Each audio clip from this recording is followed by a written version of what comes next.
The city hummed under a dusk sky, where the last light glinted off glass towers like cooling embers. Elliot Rayford stepped out of his black Tesla, smoothing the front of his gray cashmere sweater. No tie, no blazer, no driver, just dinner. He exhaled deeply before walking toward Maison Rue, the new upscale bistro everyone raved about. Reservation confirmed. Table for one, 7:30 p.m., under the name J. Wells. His assistant's clever idea for avoiding attention. Inside, the restaurant buzzed with soft jazz, the clink of stemware, and laughter that floated like smoke. Every table was lit by a small amber globe, casting golden halos over crisp white tablecloths and curated conversations. Elliot stepped in, paused by the host's stand. The young hostess, white, mid-20s, perfectly polished, glanced at him, then quickly back down to the reservation book. "Hi," Elliot began, offering a polite smile. "Reservation for Wells. Table for one." She blinked. "I don't see that name here." Her fingers hovered uncertainly over the tablet. "You sure it's for tonight?" He nodded. "Yes, 7:30, J. Wells." She hesitated. One moment. She disappeared behind a curtain leading to the bar. Elliot waited. Two white couples entered behind him. The hostess returned, smiling warmly at them, and within seconds, led them to a table near the window. Still, Elliot stood there. When she returned again, her smile had evaporated. "I'm sorry, sir. We don't have anything for that name. And unfortunately, we're at capacity for the night." Elliot frowned. "Can you check again, please? I have the confirmation right here." He pulled up the email on his phone, holding it out. She looked at it, eyes skimming the screen, then up at him. "That name wasn't given to us, and we really are full tonight. Even though I have a confirmed reservation?" His voice remained calm, but each syllable carried weight. The manager appeared now. A man in his late 30s, beard trimmed like stubble was a brand. "Is there a problem here?" he asked, tone sharp, eyes on Elliot. "She says you're full," Elliot answered, lifting the phone again. The manager glanced at the screen without reading. "It's a glitch in the system, maybe. Happens. But yeah, we're booked tonight. People just walked in and were seated. They had prior bookings. So do I." "Sir," the manager said, voice lowering, "we reserve the right to deny service at our discretion." That word, discretion, landed like ice water on Elliot's skin. "May I ask what your discretion is based on?" The manager's jaw tightened. "I'm not going to debate policy. You'll have to leave." Elliot stood there, motionless. For a moment, it was just the sound of a fork dropping from across the room and the slow blink of candles. Eyes turned toward him, curious, cautious, indifferent. A memory flickered uninvited. Age 10, standing outside a diner in Georgia with his father, told, "We don't serve your kind." His father's hand on his shoulder, firm but trembling. Elliot lowered his phone. "No problem," he said, voice even. "I've learned not to argue with men who hide behind policy." He turned, walked out slowly, measured, tall, proud. But his chest felt like it was caving in with every step. Outside, the air hit him hard. The city kept moving. Cars, people, laughter spilling out of nearby bars, as if nothing had just happened. As if this was ordinary. He reached his car, sat behind the wheel, and stared at his reflection in the rearview mirror. The restaurant's golden sign gleamed behind him. He pressed the ignition but didn't drive. Not yet. Not until the anger settled into something sharper. Not until the silence cracked open something deeper. The sidewalk shimmered with the yellow haze of sodium streetlights. Elliot remained seated in the driver's seat, unmoving, the soft hum of the Tesla the only sound inside the cabin. He watched through the windshield as yet another couple stepped into Maison Rue, laughing, dressed no finer than he had been. They were greeted like regulars. He glanced at the confirmation email again.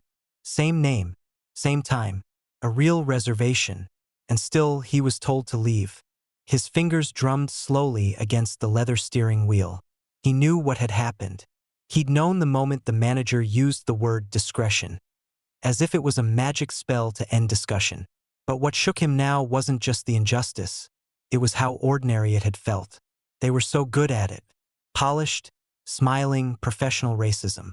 The kind that didn't use slurs but still made you feel smaller. Still said, without saying, "You don't belong here." He got out of the car. The restaurant's brass door glowed like a promise under the warm light. Inside, the room swirled with elegant plates and poured wine. Elliot stepped back through the door, jaw set. The hostess looked up and flinched. "Sir, I'd like to speak with the manager again," he said, calm but firm. Connor, the manager, emerged from behind the bar, already wearing the kind of half-smile reserved for handling situations. His eyes flicked from Elliot's face to his phone in his hand, still lit with the email. "I told you earlier, sir."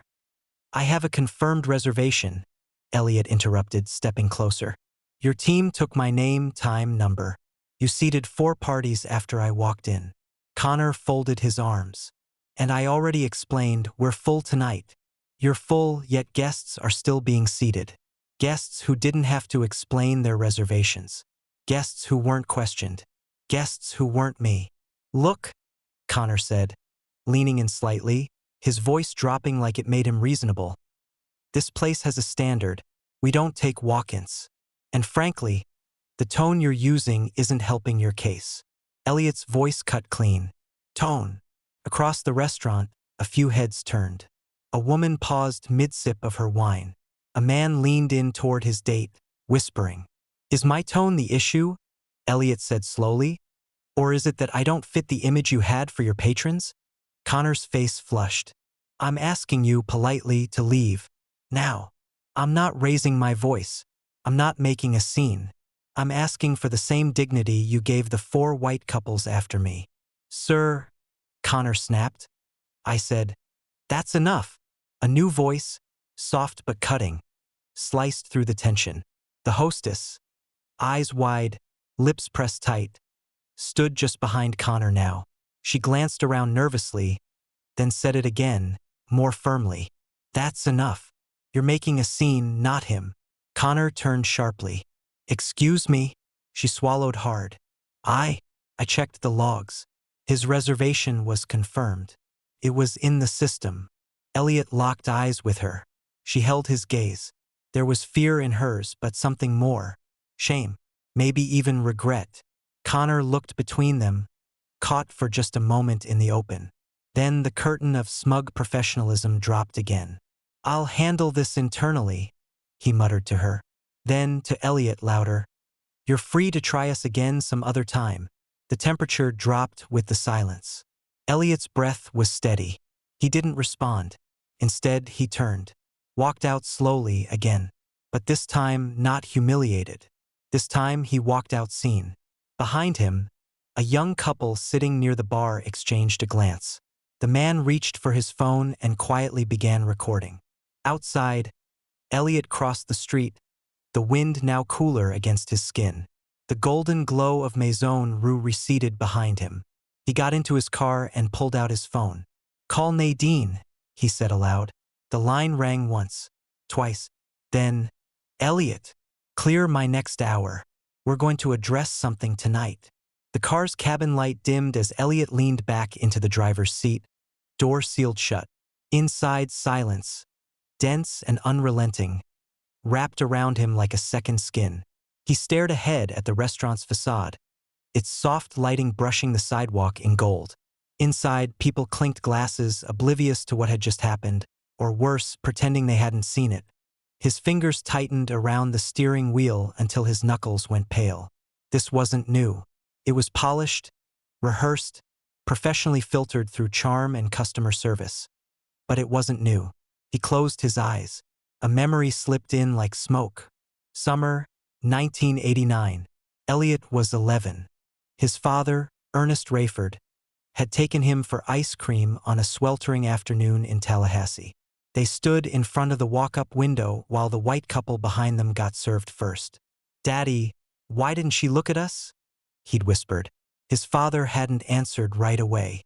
Then, "Because she was raised to believe we're invisible. But we don't disappear, son. We endure." The words returned now, decades later, like a lighthouse cutting through a fog of humiliation. Elliot opened his eyes. Maison Rue still sparkled like nothing was wrong. His reflection stared back from the touchscreen display. Mid-40s, salt at his temples, eyes tired but sharp. He thought of the years it took to get here. Long nights, closed doors, the coded feedback. Too assertive. Not a culture fit. Maybe next round. He had built Rayford Capital from the ground up. Boardrooms filled with men who still hesitated when he entered first. Journalists who called his rise unconventional, as if black excellence was always an anomaly. The pain wasn't in being rejected. It was in being reminded subtly, cruelly, that success didn't armor you from racism. It only changed the tone of the voice that delivered it. His phone vibrated. A text from Nadine. "Want me to issue a formal complaint?" He stared at the screen. Complaint. Another form. Another reply. Another apology drafted by legal. He pressed the side button. Screen off. He wanted something real, not reactive. Something that meant something. His breath came slower now. The anger hadn't faded, it had crystallized. Precise. Cold. Ready. He looked toward the restaurant one last time. Through the window, the manager, Connor, laughed with a waiter. Not a flicker of concern. Not a trace of accountability. The image burned itself into Elliot's memory. He reached for the center console, retrieved a notebook. Leather-bound, edges worn. Inside were names, numbers, investment entities. His pen hovered over a blank page. Then, without speaking, he began to write. Outside, traffic pulsed through the city's veins. The skyline above stood unmoved, eternal. And Elliot Rayford, in the hush of his silent car, began crafting a response that would not be ignored.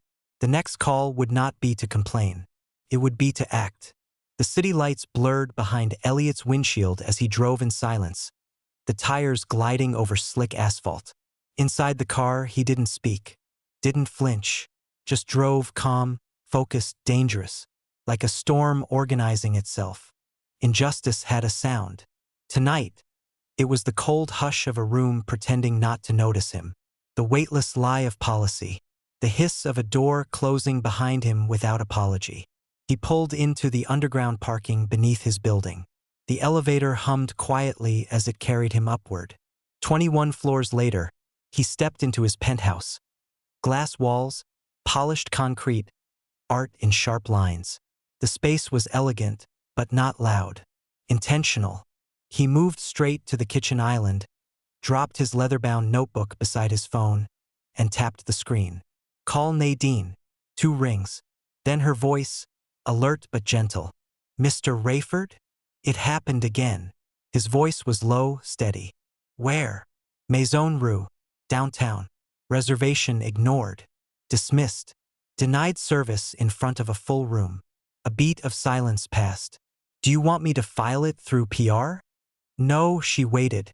I want a full audit, Elliot said. Pull their HR files. Guest complaints. Incident reports. I want to know if there's a pattern, and we both know there is. We funded them through Tearbridge Holdings, Nadine recalled aloud, which falls under our B3 portfolio group. Exactly, she exhaled slowly. You want this official? I want it swift. I want staff placed on administrative leave while an internal investigation is launched.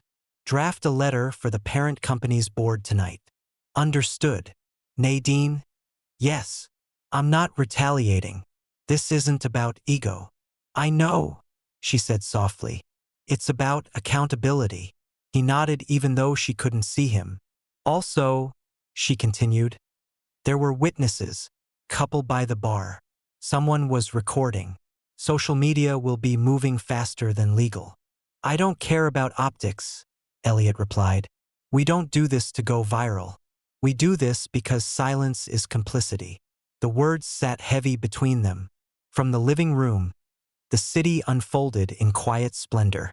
Hundreds of windows twinkled like eyes, watching, pretending not to see. I'll loop in Miles from HR, Nadine said. He's discreet and thorough. Good. One more thing. she added carefully. Do you want to make a personal statement? Not yet. Okay. I'm not going to tell the world I'm angry, Elliot said, pacing slowly along the glass. I'm going to show them I have power, and I know exactly how to use it. The line stayed open for a moment longer. You know, Nadine murmured. They had no idea who you were. Elliot paused. I know, he replied, and that's exactly why they should be worried. He ended the call. Outside, the night thickened. Somewhere, the manager who had dismissed him was laughing over closing tasks. But in a boardroom across town, emails had already begun to circulate. A system was awakening. The glow of computer screens was the only light inside the 22nd floor office suite of Rayford Capital. It was just past midnight, but the hum of keys tapping and Slack pings firing made it feel like morning had already begun. Nadine leaned forward, her eyes scanning fast across a spreadsheet. Each row was a complaint, each cell a name, a story. Another one, she said without looking up. A woman named Anika Charles tried to host a birthday dinner at Maison Rue last winter. They told her group was too large. She said a smaller, whiter group was seated right after. Across the conference table, Miles, Rayford Capital's HR director, sipped black coffee, posture rigid. The glass wall behind him reflected a city still awake and watching. How many total complaints now? He asked. 7 formal, 3 verbal, all in the last year, all people of color. Jesus, he muttered. And none of this reached compliance? They buried it. Internal notes marked every case as resolved amicably or guest dissatisfaction unrelated to staff conduct. Systemic deflection, he said. Classic. She turned her laptop toward him. Connor, manager on duty tonight, was mentioned in 5 of the 10 cases. And here's the kicker. He received a performance bonus last quarter for maintaining brand image consistency. Miles blinked. Brand image. We know what that means, Nadine said quietly. A long silence followed.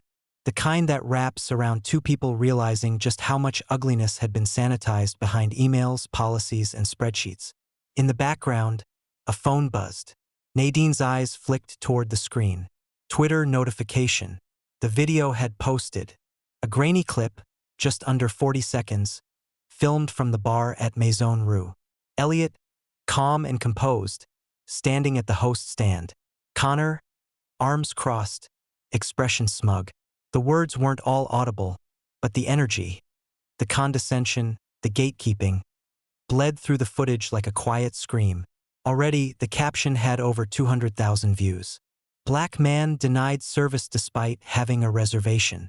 This what polite racism looks like. Miles looked over. He's going to trend. He didn't want to go public, Nadine said, voice low. He wanted action, not attention. But now he's both, Miles replied. She nodded slowly. The difference is now people are watching. Across town, Elliot sat in his office. Alone, lights dimmed. The skyline spread like circuitry behind him. He stared at his phone as the texts came in. Board members, journalists, CEOs who hadn't spoken to him in years. He swiped past them all and opened the video. He watched himself. How composed he looked, how calm his voice was even when dismissed. And yet, in that calm you could see it. The sharp edge of pain, pressed down by years of experience. The face of a black man taught to survive power by perfecting grace. The door behind him opened quietly. Nadine entered. She held a folder, thick and marked with color-coded tabs. She placed it on the desk. We've got a pattern, she said. And it's not just them. This parent company runs 6 other restaurants under the same structure. Elliot didn't speak. He just opened the folder. Inside were receipts of racism buried under polish. Start preparing the suspension notices, he said. Every staff member tied to this location. Full audit. Immediate hold on their brand assets. Press will ask for a statement. Give them the facts. No outrage. Just the truth. She hesitated. What do we call this? Elliot's eyes met hers. Steady. Resolute. We call it what it is. The folder snapped shut.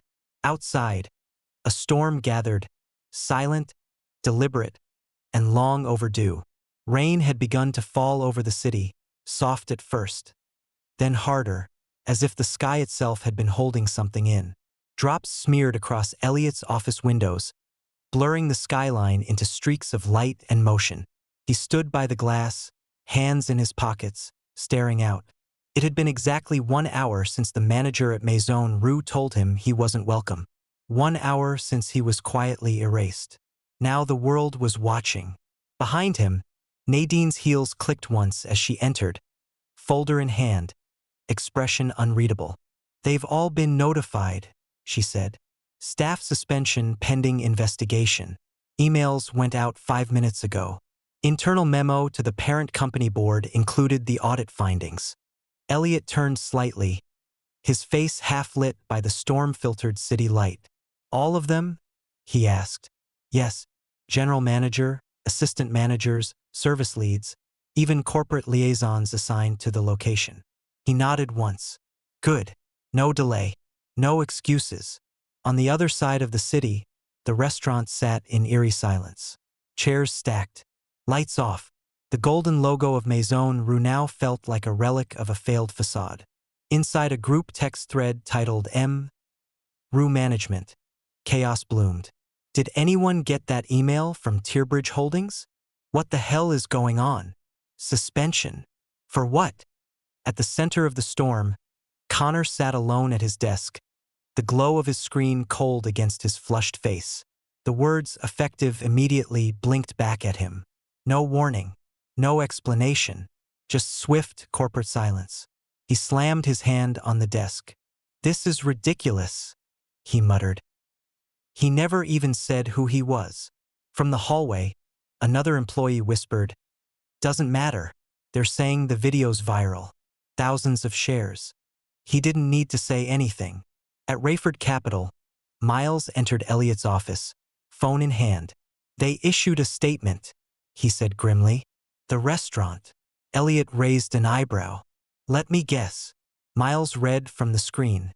"We apologize for any misunderstanding that may have occurred. Maison Rue is committed to diversity, inclusion, and excellence in service." Elliot gave a dry laugh. Textbook cowardice. "They're hoping it dies in the cycle." "It won't." He turned to Nadine. "Has the clip reached board influencers yet?" "Already reshared by a few equity advocacy accounts. Business leaders are weighing in. Quietly, but it's there." Elliot walked to his desk, lifted the suspension documents, and signed them one by one, each signature like a seal measured, firm, final. "This isn't just a moment," he said. "It's a message." "To whom?" Miles asked. "To every organization that thinks accountability is optional, that thinks branding can cover rot." He looked up at them. "We're not just investigating a restaurant. We're auditing a culture." Down below, the storm beat harder. Lightning flashed once, then vanished into shadow. Nadine's phone buzzed again. She looked down, then up. "You're trending now," she said softly. "They're calling it the hour that changed everything." Elliot didn't flinch. "Let them watch." The thunder cracked, loud, sharp, alive. The morning after the suspension, Elliot's inbox had ballooned beyond recognition. 37 unread subject lines from news outlets, opinion columns, financial shows, the New York Times, CNN, Forbes, even a late request from TMZ with the words, "exclusive rights?" in the header. He didn't answer any of them. Instead, he sat quietly in the corner of his office, the blinds drawn halfway, letting in narrow beams of morning light. They cut across the desk like prison bars. The quiet hum of the air conditioning was the only sound. He scrolled past headlines on his phone. CEO shuts down restaurant over discrimination. A viral reckoning. Elliot Rayford breaks his silence with action. Black excellence meets corporate power. He closed the screen and placed the phone face down. The last thing he needed was to be a headline. What mattered was truth. And truth didn't always come in sound bites. A soft knock. Nadine entered, holding a short stack of printed interview requests. She dropped them lightly on his desk. One stayed on top. Most of these are shallow, she said. But one might be worth your time. Elliot picked up the single sheet. Kendra Brooks, No Filter Podcast. He raised an eyebrow. She's young, Nadine continued. Graduated from Howard. Grew up watching you in those early tech summits. She wants a conversation, not a clickbait piece. Elliot scanned the excerpt of her message. As a black woman trying to make space in media, I understand what it means to be told you don't belong, while being expected to stay composed about it. I don't want to tell your story. I want to listen to it. He looked up. Schedule it. Later that afternoon, Elliot sat across from a single microphone in a dim, softly lit studio in Brooklyn. The room smelled faintly of cinnamon and wood polish. No cameras. Just audio. Just truth. Kendra Brooks sat opposite him, no older than 30, notebook on her lap, voice calm but strong. Before we talk about Maison Rue, she said, can I ask when was the first time you were made to feel invisible? Elliot exhaled, deeply. Age 10, he said. An ice cream stand. My father and I waited while two white families walked past us and were served first. I didn't understand then, but he did. Kendra nodded gently. And now, she asked, what does it feel like to be a black man with power, but still not immune? Elliot leaned forward. It feels like success is the armor they taught us to wear, but not the cure. You can own the building and still be denied a seat at the table. The room stayed still, reverent. And yet, Kendra said, you didn't just walk away. You suspended an entire system. He shook his head. Not out of anger, out of clarity. I didn't want revenge. I wanted reflection. Silence. Then Kendra's voice, softer. What do you want people, especially black youth, to take from this moment? Elliot's eyes met hers. That silence is not grace. That we're allowed to name what wounds us. And that we don't owe anyone our quiet just to keep them comfortable. Outside, the city moved. Fast, loud, unforgiving. But in that small room, a seed was planted. One conversation. One truth. Unfiltered. The blinds were drawn, casting slatted shadows across the beige walls of the law office. Connor sat stiffly in a leather chair, blazer wrinkled, jaw locked. The air was heavy with the sterile scent of printer ink and cheap coffee. Across from him, Dana Lynn, his assigned corporate attorney, flipped through a thick folder of printed screenshots and typed notes. She didn't look at him when she spoke. You're on leave. That includes contact with staff, press, or anyone tied to the incident. Understand. Connor rubbed his temples. This is an overreaction. She looked up sharply. It's protocol. He let out a bitter laugh. He walked in dressed like a walk-in. No suit, no tone of authority, no name anyone recognized. He had a confirmed reservation. I didn't know that, he snapped. I saw a guy standing there with an attitude, expecting VIP treatment. I followed policy. Dana closed the folder slowly. Connor, listen to yourself. His voice dropped, defensive but trembling. It wasn't about race. You told staff he was probably bluffing, that he didn't look the part. What part, exactly? Connor's mouth opened, then closed. Dana leaned in. You didn't see a CEO. You saw a black man alone without a blazer and made a decision. A decision you've made before. That's not fair. But it's accurate. The room quieted, save for the low hum of a vent overhead. Dana pushed the folder across the table. Inside were guest complaints, names, timestamps, employee annotations, all lining up like fingerprints. You've had 10 separate complaints in less than a year, she said. 8 from people of color. All dismissed internally as misunderstandings. Connor looked away, jaw tightening. I didn't know who he was, he muttered. And that's the point, she replied softly now. You treated him as less because you didn't know, because something in you decided he didn't deserve benefit of the doubt. She stood, smoothing her blouse. Your job wasn't just seating tables. It was knowing the difference between instinct and bias. You failed at that. He remained seated, eyes burning. Not with guilt, but with disbelief. As if the world had turned on him, not revealed him.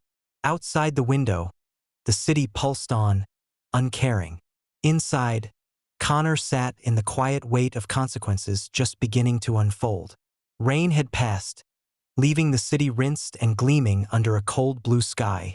From the rooftop of Rayford Capital's headquarters, the skyline stood like a mosaic of quiet judgment, watching, waiting.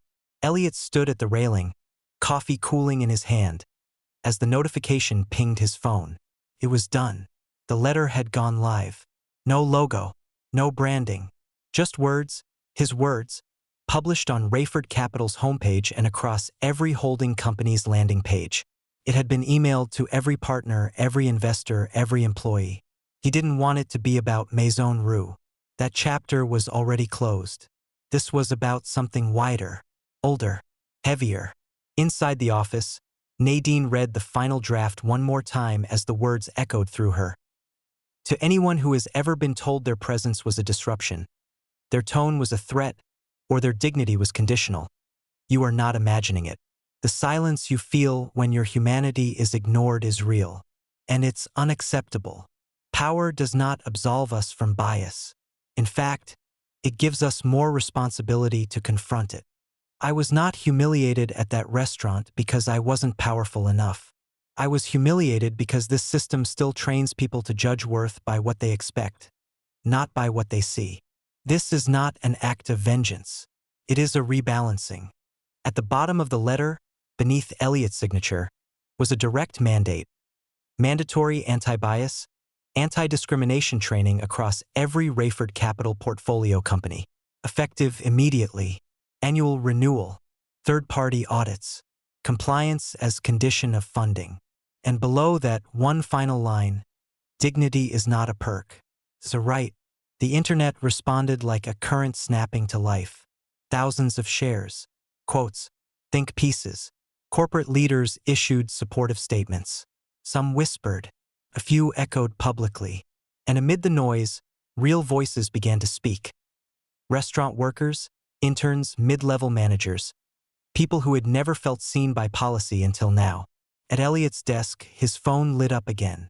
A new message from someone unexpected. From Marlon B. Grant subject. Long overdue.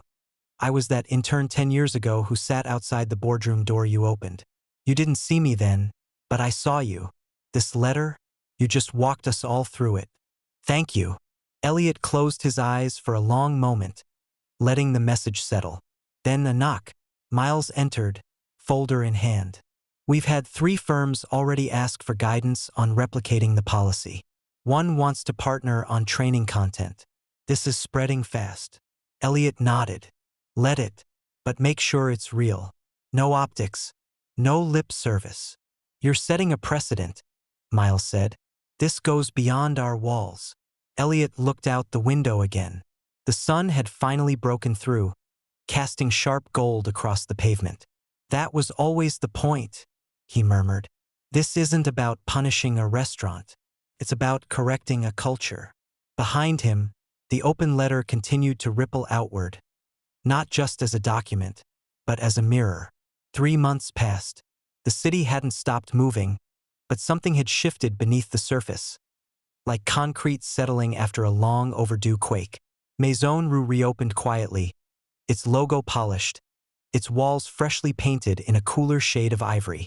New faces worked the floor, staff trained not just in service, but in equity, in listening, in unlearning.